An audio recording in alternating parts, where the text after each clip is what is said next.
आज मैं पूरे देश को बधाई देना चाहता हूँ इस बहुत ही महत्वपूर्ण सफलता के लिए, और सबसे ज़्यादा उन वैज्ञानिकों को और उन लीडर्स को जिन्होंने इस पे कंट्रीब्यूट किया है।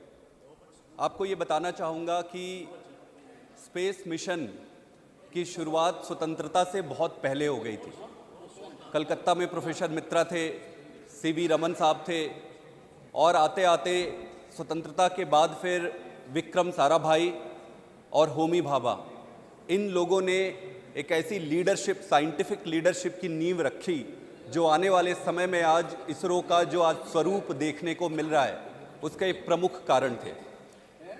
1960 में ही सबसे पहले इंडियन नेशनल कमेटी बनी थी, बाद में फिर उसका नाम इसरो किया गया था, जो जयराम जी ने बड़े डिटेल्ड में इसके बारे में बताया है, उस पर मैं नहीं जाऊंगा। लेकिन ये जानना बहुत ज़रूरी है कि इसरो सबसे पहले डिपार्टमेंट ऑफ एटॉमिक एनर्जी के अंडर आती थी और बाद में फिर उसको डिपार्टमेंट ऑफ साइंस में बनाकर अलग किया गया और होमी भाभा को उसको सेक्रेटरी बनाया गया और विक्रम साराभाई जो साइंटिस्ट थे उनको इसका प्रमुख बनाया गया इस इंस्टीट्यूट का। ये सबको जानना चाहिए कि 10 इंस्टीट्यूशन के बिल्ड होने के 10 साल के अंदर ही सबसे पहला सैटेलाइट इसरो ने लॉन्च कर दिया था, जो अपने आप में एक बहुत बड़ी बात है। 20 साल होते होते जो सैटेलाइट लॉन्च व्हीकल होते हैं, इंडिया ने वो तैयार कर लिया था और 20वें साल के पहले ही अपने खुद के व्हीकल से अपने सैटेलाइट लॉन्च करने शुरू कर दिए थे। जीएसएलवी, पीएसएलवी ऐसे लॉन्च व्हीकल हैं जिसमें देश के ही नहीं दूसरे देशों के भी जो सैटेलाइट है उसको अंतरिक्ष में स्थापित करने का काम कर रही है, विदेशों के उनके लिए भी। प्रश्न आज ये नहीं है, मूल प्रश्न को समझना पड़ेगा।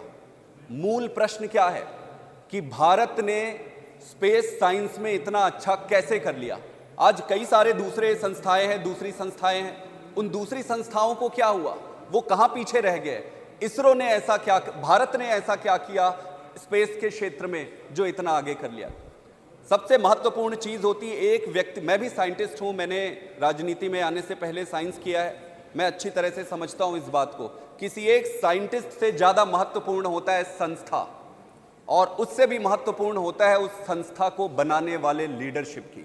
आज संभव है कि हम सबके राजनीतिक मूल्य और राजनीतिक रूप से एक दूसरे से मतभेद हो सकते हैं, लेकिन आज अगर पंडित जवाहरलाल नेहरू को याद नहीं किया गया तो वो बेमानी होगी। आपको मैं याद दिला दूं, आज़ादी के बाद हमारे देश की परिस्थिति ऐसी थी कि कई जगहों पर खाने के लिए पर्याप्त अन्न भी नहीं थे।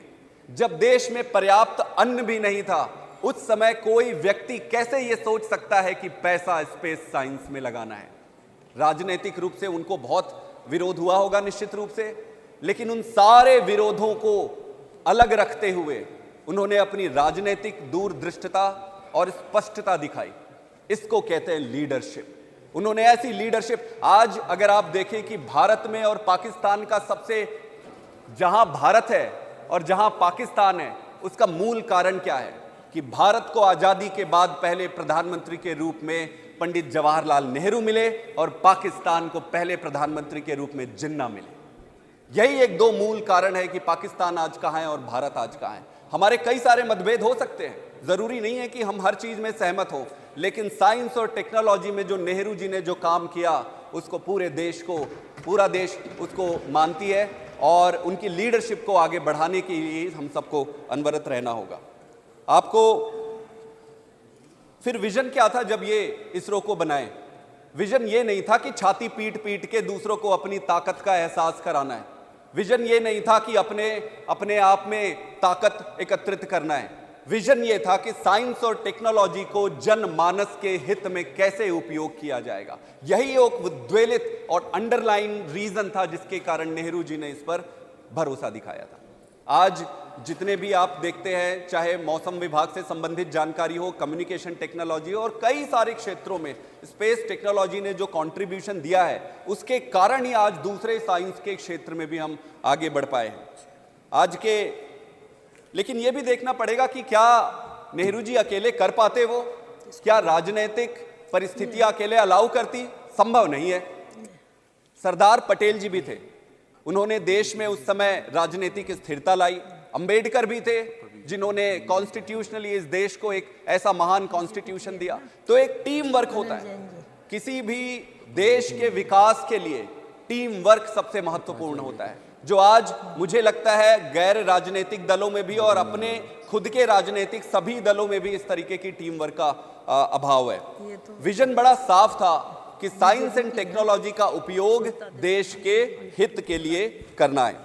एक और महत्वपूर्ण चीज है, नींव का पत्थर अगर सीधा लगता है तो बाकी के पत्थर भी सीधे लगते जाते हैं और दीवार सीधी होती है। अगर नींव का पत्थर ही टेढ़ा लग जाए तो कोई कोशिश कितनी भी कर ले, दीवार फिर सीधी नहीं होती है। इसलिए हमारे पॉलिटिकल लीडर्स की, जिनमें नेहरू जी तो शामिल थे ही, उसके बाद इंदिरा गांधी जी ने भी बहुत कंट्रीब्यूट किया, फिर अटल बिहारी वाजपेयी जी ने भी जो कंट्रीब्यूशन दिया वो अभूतपूर्व था।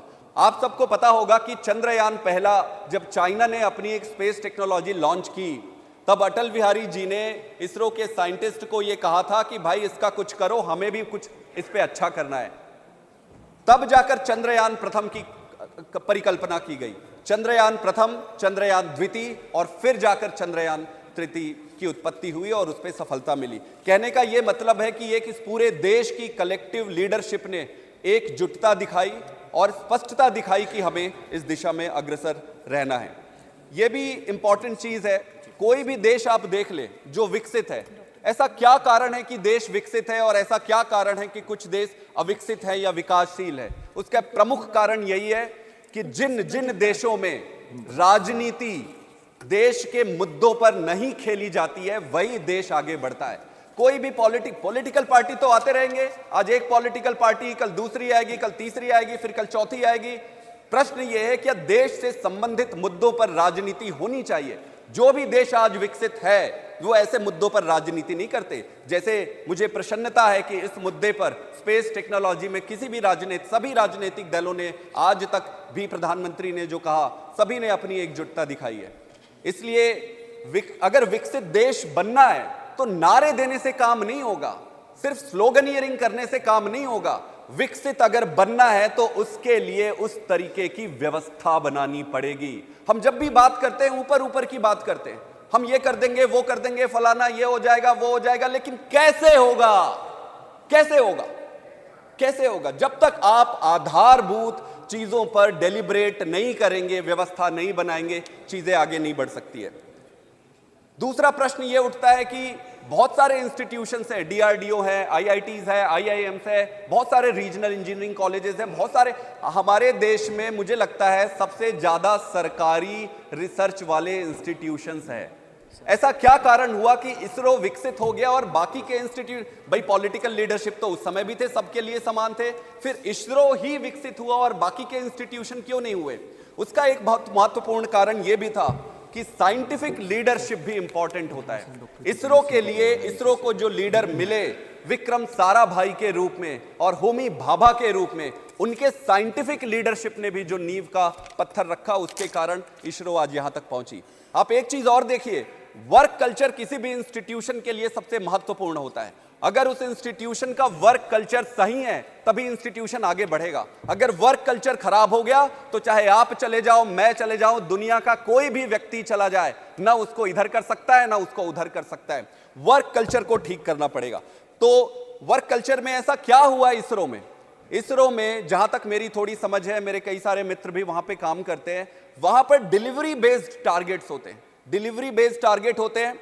वहां पर मेरिटोक्रेसी पे सबसे ज्यादा ध्यान दिया गया है। भाई आप साइंटिस्टों की जब भर्ती करते हो, साइंटिस्टों को लेते हो, तो जिस तरीके से आप उनकी भर्ती करते हो, जो मानसिकता है वो आधार बनाती है। तो इसरो की जो वर्क कल्चर है वो बहुत सर्वोत्तम है हमारे देश में। अब प्रश्न ये उठता है, ये तो जान गए कि इसरो का ठीक है, लेकिन क्या उस वर्क कल्चर को दूसरी संस्थाओं में लाने का हमने प्रयास किया है? क्या हमने कभी ऐसी कमेटी बनाई है कि हम बाकी के दूसरी जो सरकारी संस्थाएं हैं वो क्यों फेल हो रही है, मैं फेल हो रही है नहीं कहना चाहूंगा, लेकिन अगर आप उम्मीद से कम परफॉर्म करते हो तो हमें उसको फेल मानना पड़ेगा। क्या आपने ये सोचा है कि हमारे देश में कितने सरकारी रिसर्च के इंस्टीट्यूशन है, उसको कितनी फंडिंग जाती है, और फंडिंग के हिसाब से कितने साइंटिस्ट है, क्या आउटपुट है?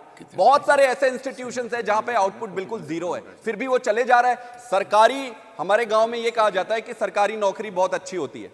आप पूछोगे कि भाई सरकारी नौकरी में क्या है, तो वो कहते जी वहां काम करना नहीं पड़ता है। मैं गलत कह रहा हूं, हो सकता है मैं कई लोगों से, आप मेरे से असहमत हो, लेकिन सरकारी संस्थाओं की यह परिस्थिति हो गई है कि उसको अब ऐसा जगह माना जाता है कि वहां पे काम करना नहीं पड़ेगा। अगर सारे इंस्टीट्यूशन के वर्क कल्चर को ठीक नहीं किया गया समय रहते, तो यह मानना कि भारत विकसित होगा वो एक दिवा स्वप्न होगी। और सिर्फ भाषण से, सिर्फ श्लोक, किसी के भी, मेरे से भी, मैं राजनीतिक दलगत में उतरकर इस इतने महत्वपूर्ण मुद्दे को विशिएट नहीं करना चाहता हूं। आप वर्क कल्चर को ठीक करना पड़ेगा और इसके लिए सबको मिलकर काम करना पड़ेगा। मैं आईआईटी में, कैम्ब्रिज, ऑक्सफोर्ड, एमआईटी में पढ़ने के बाद मैं आईआईटी में प्रोफेसर था, मैं भी साइंटिस्ट था। साइंटिफिक जो फंडिंग है वो धीरे धीरे कम होती जा रही है। मैं मान सकता हूं कई सारी परिस्थितियां होंगी अलग अलग, वही तो लीडरशिप का परिचायक होता है। जब आपको कष्ट होता है, जब आपके पास कम पैसे होते हैं, तो कम पैसों में आप किसको कितना फंड करते हो और आपकी प्रायोरिटी क्या है, वही दर्शाता है कि लीडरशिप क्या है।